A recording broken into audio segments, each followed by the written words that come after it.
सांगलीतील राममंदिर चौक कॉर्नर परिसरात गोळीबार करणारा गुंड टोल्या उर्फ प्रफुल्ल पोद्दार याच्यासह त्याच्या 2 साथीदारांना आज मिरज शहर पोलीस ठाण्याचे निरीक्षक अरुण सुगावकर यांच्यासह पथकाने घटनास्थळावरून फिरवत धिंड काढली। सायंकाळी सुमारास काढलेले या ओळख परेडमुळे बघ्यांची मोठी गर्दी झाली। संशयित टोल्या दिलावर आणि कांचा हे राम मंदिरजवळील पंचमुखी मारुती रस्ता परिसरात शुक्रवारी थांबले होते। त्यावेळी निलेश प्रमोद जाधव आणि त्याचा आत्तेभाऊ अजय माने हे तेथे आले।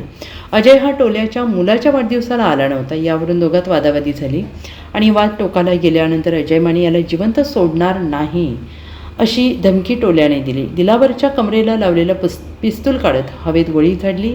त्याचवेळी दिलावर कोयता घेऊन आला। टोल्याने अजयच्या दिशेने पिस्तूल रोखलं। त्यावेळी निलेश त्यांना रोखण्यासाठी गेला तेव्हा निलेशवर गोळीबार करण्यात आला। गोळी जाधव याच्या गुडघ्याखाली लागून तो जखमी झाला। त्यानंतर टोळ्या आणि साथीदाराने पळ काढला। शहर पोलिसांनी पाठलाग करत टोल्यासह तिघांना चांदोली येथून जेरबंद केले आणि त्यांना न्यायालयाने 4 दिवसांची पोलीस कोठडी सुनावली। आज सायंकाळी पोलीस निरीक्षक अरुण सुगावकर यांच्यासह गुन्हे प्रकटीकरण शाखेच्या पथकाने घटनास्थळावरून टोल्या पोद्दार याच्यासह त्याच्या साथीदारांची धिंड काढली। यावेळी संशयितांनी सर्व घटनाक्रम पोलिसांना उलगडून सांगितला। Bureau report SBN Marathi Sangli.